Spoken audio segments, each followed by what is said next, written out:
لیکن عزازیل نامی ایک جن تھا جو ایک تو جن ہونے کی نسبت سے فرشتوں سے کچھ نہ کچھ مماثلت تھی، قرب تھا، دوسرے یہ علم میں، زہد میں، عبادت میں اتنا اونچا تھا، اتنا اونچا تھا، اتنا اونچا تھا کہ یہ ملائکہ ہی کے صف میں شامل ہو گیا۔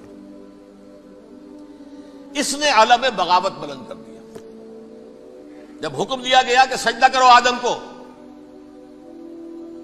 اب یہ دیکھیے کس قدر یہ اہم مضمون ہے، اور آپ سوچ رہے ہیں یہ باتیں آج پہلی مرتبہ ہمیں اس طرح سنائی جا رہی ہیں، یہ باتیں تو علم میں آتی نہیں ہمارے۔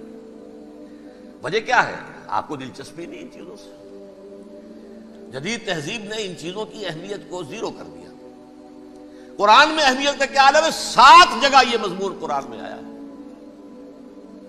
کہ فرشتوں کو ہم نے حکم دیا سجدہ کرو آدم کو، سب نے سجدہ کیا۔ فسجد الملائکۃ کلھم اجمعون، سارے کے سارے، کل کے کل، سب نے مل کر سجدہ کیا آدم کو، اللہ کے حکم سے فوراً تعمیل کر دی، الا ابلیس ابا واستکبر وکان من الکافرین۔ ابلیس نے نہیں کیا، انکار کیا، استکبار کیا، گھمنڈ کیا۔ اور اس کو سورہ کہف میں بیان کر دیا گیا، یہ اس لیے کہ وہ اصل میں جنات میں سے تھا، اگرچہ شامل تو تھا فرشتوں میں اس وقت، کانا من الجن ففسق عن امر ربہ، وہ اصل میں جنات میں سے تھا، اس وجہ سے وہ اپنے رب کے اس فیصلے کے خلاف کھڑا ہو گیا، سرکشی تھی اس میں۔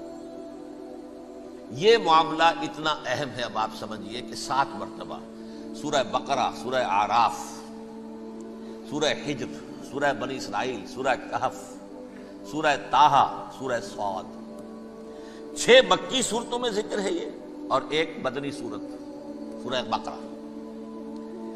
ان میں سے اکثر مقامات پر پھر جب اللہ نے کہا کہ اچھا تم نے یہ سرکشی کی ہے اور ہمارے حکم کی خلاف ورزی کی ہے تو یہاں سے نکل جاؤ، دفع ہو جاؤ، تم مردود ہو، مردود، ملعون، ان علیک لعنتی الی یوم الدین، اب تجھ پر لعنت رہے گی میری قیامت کے دن۔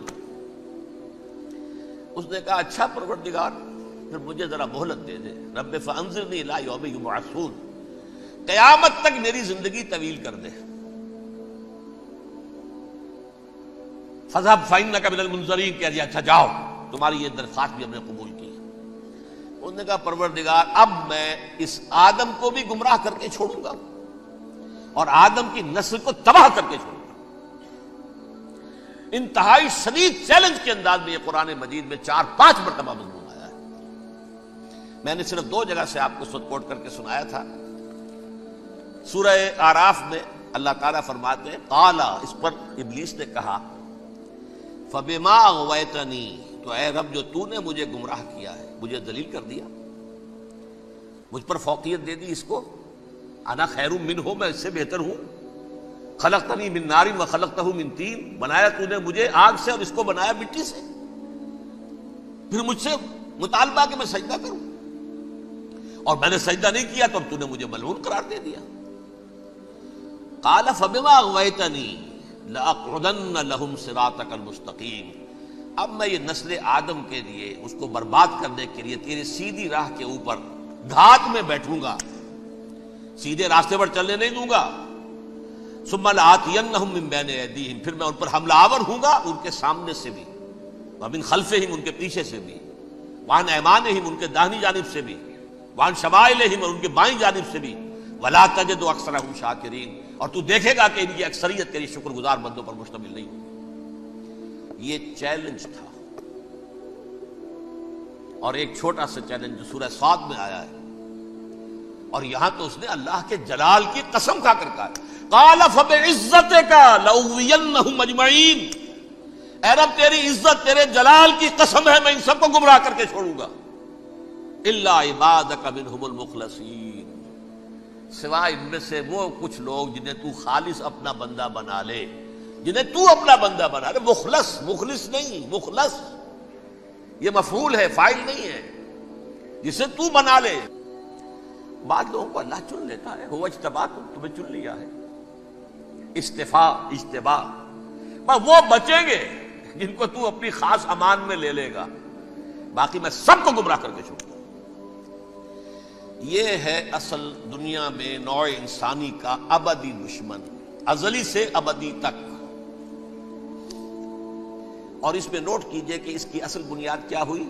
دو لفظ تکبر اور حسد.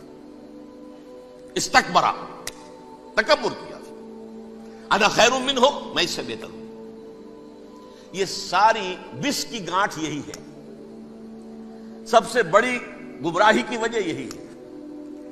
اسی لیے کہا ہے حدیث میں لن يدخل الجنہ من کان فی قلبہ مثقال حبۃ من کبر. جنت میں ہرگز وہ شخص کبھی بھی داخل نہیں ہو سکے گا جس کے دل میں رائے کے دانے کے برابر بھی کبر ہے.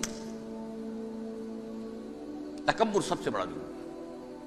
الکبر ردائی، اللہ فرماتا ہے یہ تکبر، یہ تو میری چادر ہے. کوئی شخص تکبر کرتا تو گویا میری چادر گھسیٹ رہا ہے میرے کندھے سے.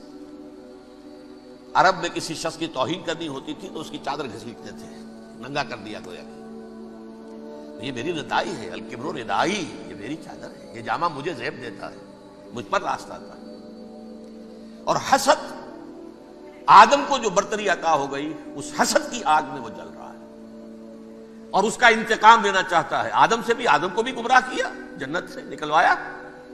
ویسے نکلنا تو انہیں تھا ہی مشیت اذنی میں، لیکن فوری طور پر اللہ کے حکم کی خلاف ورزی تو کروائی نا. فعصى آدم ربہ فغوى، آدم نے اپنے رب کے حکم کی نافرمانی کی اور گمراہ ہوا عارضی طور پر. یہ دوسری بات ہے، توبہ کر لی، اللہ نے توبہ قبول فرما لی، معاف کر دیا. کوئی مستقل جو ہے وہ نسل انسانی پر اس گناہ کا اثر متوارث طور پر نہیں آ رہا ہے، ختم ہو چکا معاملہ، ہوا تھا ہو گیا. فتلقى آدم من ربہ کلمات فتاب علیہ انہ هو التواب الرحیم.